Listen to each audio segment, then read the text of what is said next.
Hello students, welcome to tuition time. I am Rajesh Verma and we are studying physics of 12th class. इन दिनों हम कर रहे हैं chapter ray optics के numericals. पिछली दो क्लासेस में हमने कुछ न्यूमेरिकल्स किए थे और लास्ट क्लास में मैंने आपको होमवर्क में एक न्यूमेरिकल दिया था। वो न्यूमेरिकल यहाँ लिखा हुआ है। आइए पहले इस न्यूमेरिकल को सॉल्व करें और देखें कि क्या आपने जो रिजल्ट निकाला है वो ठीक आया है। न्यूमेरिकल में यह दिया गया था, a needle is placed 45 centimetre from a lens and image is formed 90 centimetre away from the lens on the other side on a screen. The size of the needle is 5 centimeter. We have to find the size of the image. एक needle lens से 45 centimetre के distance पर रखी गई है और screen पर 90 centimetre distance पर दूसरी तरफ इसकी इमेज बन रही है। इतने डाटा से हमें यह पता लग जाता है, as the image is formed on screen, image real image होगी। रियल इमेज हमेशा इन्वर्टेड बनती है और दूसरी बात, क्योंकि रियल इमेज बन रही है तो लेंस कॉन्वेक्स लेंस होगा। तो एक कॉन्वेक्स लेंस से 45 सेंटीमीटर के डिस्टेंस पर ऑब्जेक्ट रखा गया है। This is object A B. It is placed 45 centimetre from the lens. Image is formed on other side on a screen. The distance of the image from the lens is 90 centimetre. Size of this needle O is 5 centimetre. हमें question में कहा गया है इस image का size आई कितना होगा। यह बड़ा ही आसान न्यूमेरिकल है। इमेज और ऑब्जेक्ट के साइज के रेशो को मैग्निफिकेशन पावर कहते हैं, लीनियर मैग्निफिकेशन कहते हैं और लीनियर मैग्निफिकेशन होती है I बाय O। और हम ये भी डिराइव कर चुके हैं कि रियल इमेज के लिए लीनियर मैग्निफिकेशन होती है V बाय U। इन दो इक्वेशंस से क्या रिजल्ट निकलता है, I by O is equal to V by U। यहां पर लेंस से ऑब्जेक्ट का डिस्टेंस 45 सेंटीमीटर है। ऑब्जेक्ट से इंसिडेंट रेज इस डायरेक्शन में जाएंगी, इसलिए all distances measured in this direction will be taken as positive and distances measured in this direction will be taken as negative. और डिस्टेंसेस को लेंस के सेंटर से मेजर किया जाता है। तो इसका ऑब्जेक्ट का यहां से डिस्टेंस ऐसे नहीं होगा बल्कि इस तरफ को होगा, तो ये डिस्टेंस -45 सेंटीमीटर होगा। I बाय O ऑब्जेक्ट का साइज है 5 centimetre. U object distance 45 minus 45 and V 90 उस तरफ है, इसलिए ये +90।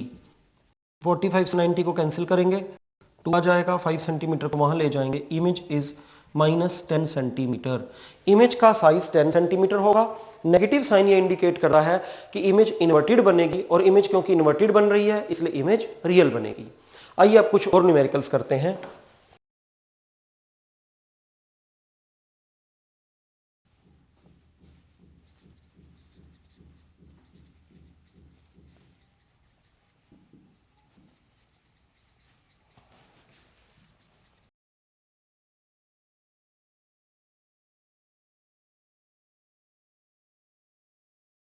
ये मैंने कुछ और न्यूमेरिकल्स लिखे हैं, आइए इनको सॉल्व करते हैं। पहला न्यूमेरिकल है, a convex lens is made of glass of refractive index 1.5।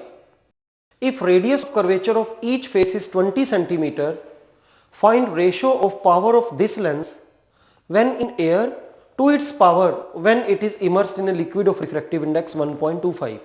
एक कॉन्वेक्स लेंस है, वो जिस ग्लास का बना हुआ है उस ग्लास का रिफ्रैक्टिव इंडेक्स 1.5 है। ये रिफ्रैक्टिव इंडेक्स आसपास की एयर की रिस्पेक्ट से बताया गया है। इसके दोनों फेसेस का रेडियस ऑफ कर्वेचर 20 सेंटीमीटर है। हमें दो बार इसकी पावर निकालनी है। एक बार तो जब इसको एयर में रखा गया है और दूसरी बार जब इसको एक लिक्विड में इमर्स किया गया है जिस लिक्विड का रिफ्रैक्टिव इंडेक्स 1.25 है, और फिर इन दोनों पावर्स का रेशियो फाइंड करना है। आइए इसके डाटा को नोट करें। कॉन्वेक्स लेंस के ग्लास का जो रिफ्रैक्टिव इंडेक्स है उसकी वैल्यू है 1.5। This is refractive index of glass when it is in air. Liquid जिसमें बाद में हम इसको इमर्स कर रहे हैं उस लिक्विड का refractive index with respect to air है 1.25। इसके दोनों फेसेस का रेडियस ऑफ कर्वेचर 20 सेंटीमीटर है। R1 is +20 centimetre and R2 is -20 centimetre. यह बात आपको पहले भी बताई जा चुकी है। अगर ये हमारा लेंस है, कॉन्वेक्स लेंस मान लीजिए हम लेते हैं, यहां कॉन्वेक्स लेंस गिवन है। इसमें अगर ऑब्जेक्ट को हम इधर रखेंगे तो जो फर्स्ट फेस हमें मिलता है उसका इमेजिनरी स्फीयर इस साइड को बनता है और उसका रेडियस ऑफ कर्वेचर इस डायरेक्शन में होने के कारण से पॉजिटिव लिया जाता है, दूसरे वाले का नेगेटिव लिया जाता है। हमारे पास एक फॉर्मूला है 1/f is equal to μ - 1 into 1/r1 - 1/r2। 1/f को ही हम पावर कहते हैं। इट मीन्स यही फॉर्मूला डायरेक्ट पावर के लिए अप्लाई हो जाएगा। अगर हमें पावर एयर में निकालनी है तो ग्लास का refractive index with respect to air हमारे पास होना चाहिए और वो हमें न्यूमेरिकल में गिवन है। इसको हम फाइंड करते हैं। Power in air comes out to be, it is 1.5 minus 1 by R1. R1 is 20 centimeter. 20 centimeter is 20 by 100, 1 by 5 or we say 0.2 meter minus 1 by minus 0.2. Power in air is, it becomes 0.5. 0.2 को LCM लेंगे, 1 plus 1, 2 upon 0.2, 0.5 divided by 0.1 that is 5. इस lens की air में रखने पर power की value आती है 5। अब इसी लेंस को हम रख रहे हैं एक और लिक्विड में जिसका refractive index with respect to air है 1.25। Power in this liquid will be same formula, सिर्फ चेंज ये होगा, refractive index of glass with respect to liquid हम चाहिए होगा -1, 1 by R1 minus 1 by R2।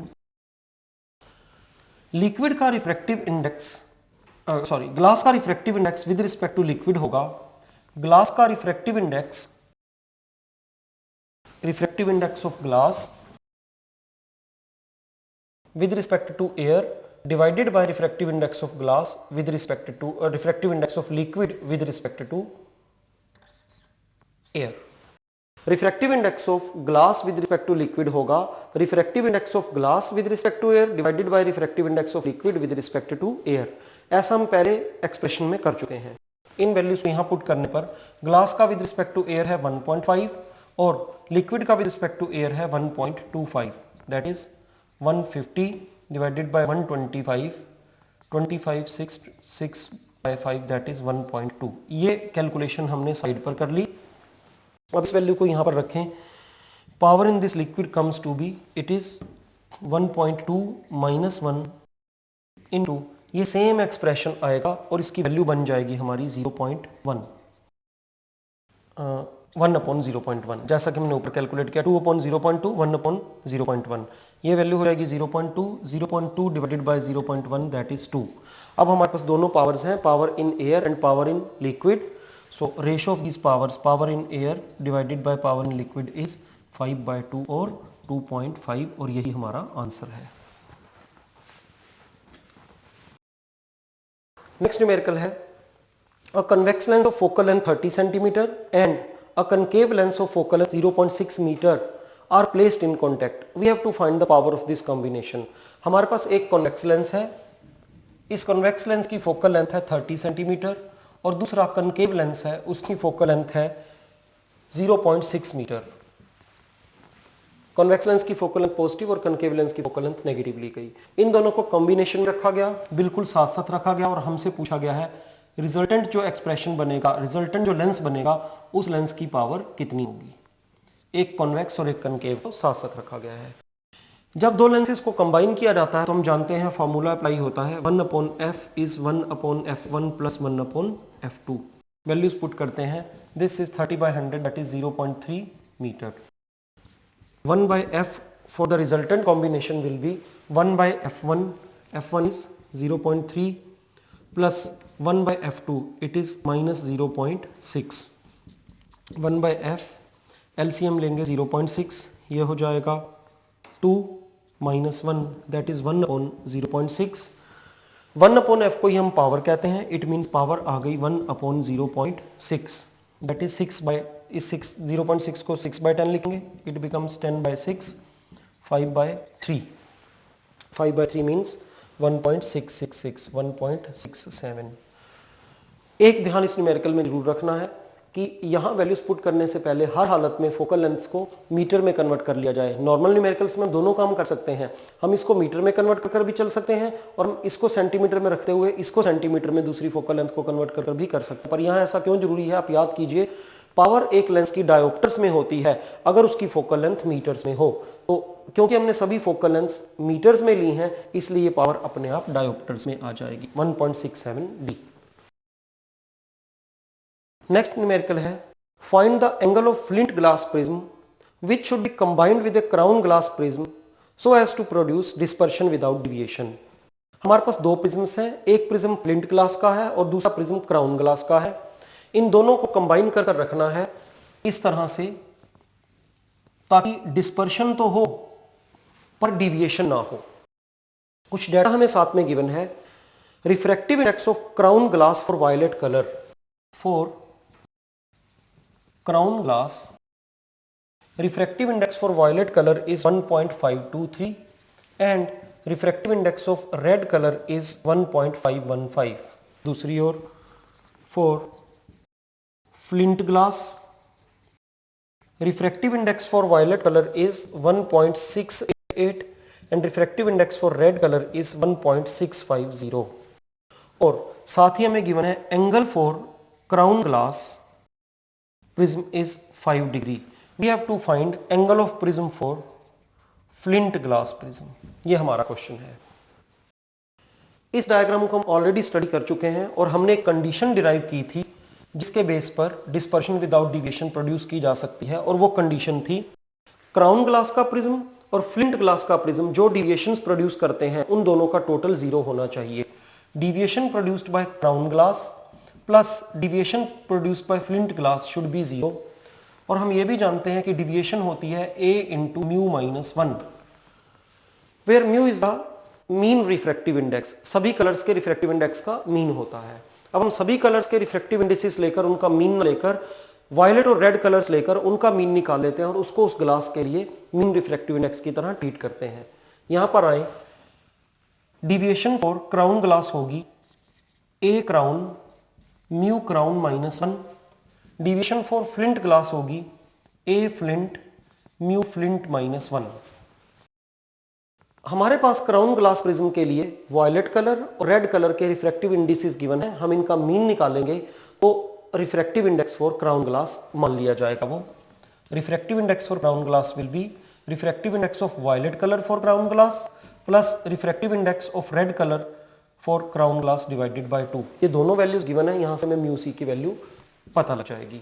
आगे चलें तो फ्लिंट ग्लास के लिए refractive index for flint glass will be refractive index of flint glass for violet colour plus refractive index of flint glass for red colour divided by 2। ये दोनों values given है, इन्हें यहां पुट कर refractive index of flint glass भी हमें पता लग जाएगा। और बाकी रह गए दो वेरिएबल्स, इनमें से क्राउन ग्लास का एंगल ऑफ प्रिज्म भी हमें गिवन है, एक ही अननोन रह जाता है angle of prism for flint glass. सारी वैल्यूज को पुट कर हम इस AF को कैलकुलेट कर सकते हैं और आपका आंसर आना चाहिए angle of prism for flint glass is -3.94 degree. यहां नेगेटिव साइन इंडिकेट करता है कि prisms are to be placed in opposite manner. Prisms को ऐसे नहीं रखना, हमने प्रिज्म्स को ऐसे रखना है। एक प्रिज्म का बेस अगर नीचे को है तो दूसरे प्रिज्म का बेस ऊपर को आना चाहिए। नेगेटिव साइन इस बात को इंडिकेट कर रहा है।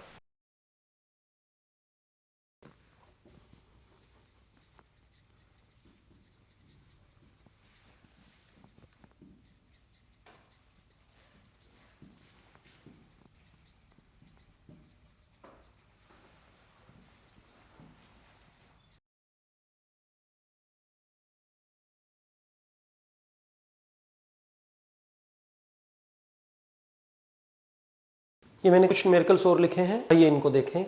पहला न्यूमेरिकल है, a compound microscope has a magnification of 30। Focal length of the eyepiece is 5 centimetre. If image is formed at least distance of distinct vision, find magnification produced by the objective. एक compound microscope जिसकी magnification power 30 है, उसमें eyepiece की focal length 5 centimetre है। Image को least distance of distinct vision पर बनाया जा रहा है। हमें फाइंड करना है कि मैग्निफिकेशन ऑब्जेक्टिव लेंस कितनी प्रोड्यूस कर रहा है। इनफैक्ट कंपाउंड माइक्रोस्कोप में दो लेंसेस होते हैं, आगे वाला ऑब्जेक्टिव और पीछे वाला आई पीस। कुछ मैग्निफिकेशन ऑब्जेक्टिव लेंस प्रोड्यूस करता है और कुछ मैग्निफिकेशन आई पीस प्रोड्यूस करता है। और इसी कारण से कंपाउंड माइक्रोस्कोप की ओवरऑल मैग्निफिकेशन काफी ज्यादा होती है, क्योंकि ये दोनों लेंसेज की मैग्निफिकेशन का प्रोडक्ट होती है। हमें इस गिवन डाटा से ये फाइंड करना है कि इसकी ओवरऑल मैग्निफिकेशन जो कि 30 है, इसमें कितना रोल ऑब्जेक्टिव लेंस का है। पहले हम इस डाटा को नोट करते हैं। हमें ये गिवन है मैग्निफिकेशन पावर है 30, m is 30, focal length of eyepiece is 5 centimetre, Image is formed at least distance of distinct vision. Find the magnification produced by the objective. MO हमें find करना है. हम ये जानते हैं कि for compound microscope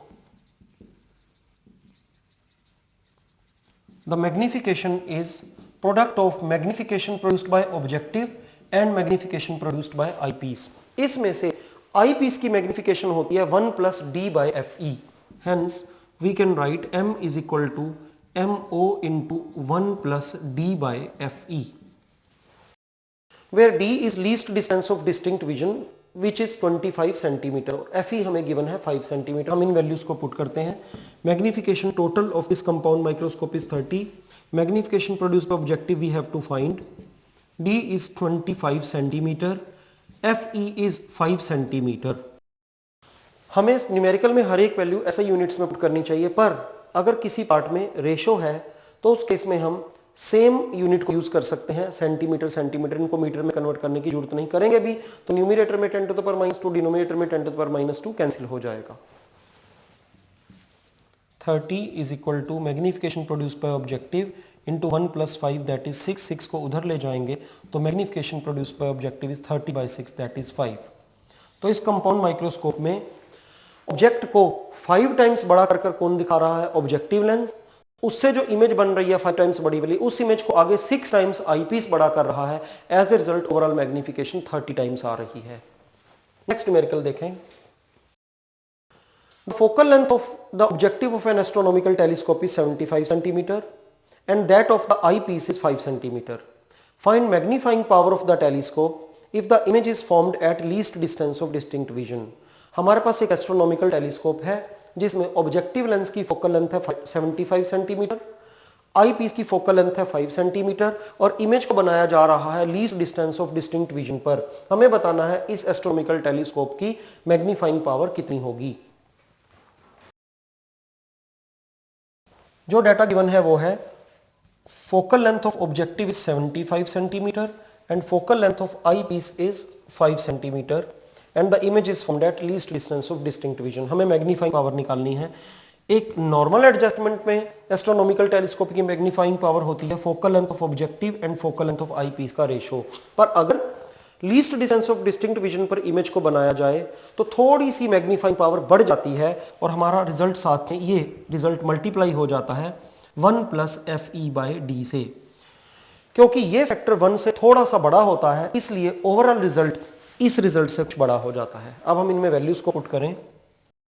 focal length of objective is 75 centimetre, eyepiece is 5 centimetre into 1 + fe is 5 centimetre and d is 25 centimetre. इस numerical में दोबारा हम ये बात नोटिस कर रहे हैं कि मैंने इन वैल्यूज को मीटर में कन्वर्ट नहीं किया क्योंकि जहां जहां पर ये वैल्यूज अपीयर हो रही हैं वहां पर ये रेशो में अपीयर हो रही हैं और सेम यूनिट्स आपस में कैंसिल हो जाएंगी. तो now we get magnifying power of this telescope is 75/5 15. 1 + 5/25 is 1/5. It is 6/5. 15 into 6/5 3 5 इसको कैंसिल करेगा 18. इस टेलीस्कोप की मैग्नीफाइंग पावर 18 आई. यहां हम ये बात भी देख रहे हैं FO/FE का रेशो है 15. अगर हम इसको इमेज को least distance of distinct vision पर नहीं बनाते तो ये टेलीस्कोप हमें इमेज को 15 टाइम्स बड़ा कर दिखाता. पर अब ये थोड़ा और ज्यादा बड़ा कर रहा है 18 टाइम्स. वो इस फैक्टर के कारण से आ रहा है. इस फैक्टर के कारण से ऐसा हो रहा है. तो इमेज को least distance of distinct image पर डिस्टिंक्ट विजन पर बनाने पर मैग्निफिकेशन थोड़ी सी बढ़ जाती है. वो भी इस न्यूमेरिकल से ये बात क्लियर हो जाती है. नेक्स्ट है the lens of our I has a diameter of 0.8 centimetre. How much फेंटर star can be seen through the 508 centimeter objective telescope at Mount Palomar in USA. USA में माउंट पोलोमोर में world के सबसे बड़े reflecting type telescopes में से एक telescope लगा हुआ है और इस टेलीस्कोप का डायमीटर है 508 सेंटीमीटर. जबकि हमारी आई में जब लाइट अंदर जाती है तो जिस होल में से होकर जाती है उसका डायमीटर केवल 0.8 सेंटीमीटर माना गया है हमारे आई लेंस का. इस न्यूमेरिकल में the diameter of our eye lens is 0.8 centimetre and diameter of that telescope is 508 centimetre. हमसे पूछा गया है कि कितने ज्यादा फेंटर ऑब्जेक्ट को देखा जा सकता है इस टेलीस्कोप की हेल्प से. रिफ्लेक्टिंग टाइप टेलीस्कोप में क्या होता है, हम पहले इसका एक डायग्राम बना चुके हैं। एक कनकेव मिरर है, इन्फिनिटी से आने वाली रेज जब इस पर स्ट्राइक करती हैं तो इसके फोकस पर मिलती हैं। हम फोकस पर या तो एक प्लेन मिरर रख सकते हैं या हम फोकस के ऊपर एक लेंस रख सकते हैं, एक मिरर और रख सकते हैं कनकेव मिरर। ये रेज यहाँ पर जाएंगी और यहाँ से ये वापस रिफ्लेक्ट होकर जब इधर आएंगी तो हम अपने आई पीस को यहाँ पर भी लगा सकते हैं। तो अगर आपको किसी बुक में इस तरह का डायग्राम देखने को मिले तो आपने कंफ्यूज नहीं हो जाना कि पिछले डायग्राम में मैंने इस यहाँ पर मिरर रखकर रेज को इधर लिया था।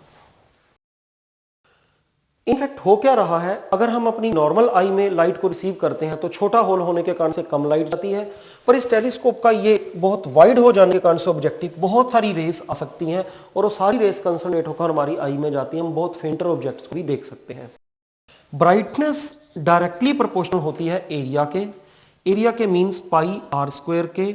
It means brightness is directly proportional to pi, r is d by 2, so d square by 4। Pi और 4 कांस्टेंट है, हम कह सकते हैं brightness is proportional to only d square और brightness is equal to some constant into diameter square. It means brightness of first is equal to constant into diameter of first square, या brightness of this telescope is constant into diameter of telescope square, and brightness for eye is k into diameter for eye square। Divide करने पर bt by be is dt square by de square। diameter of this telescope is 508 centimeter and diameter of eye lens is 0.8 centimeter। इस ratio को calculate करने पर हमें result मिलेगा 403,225।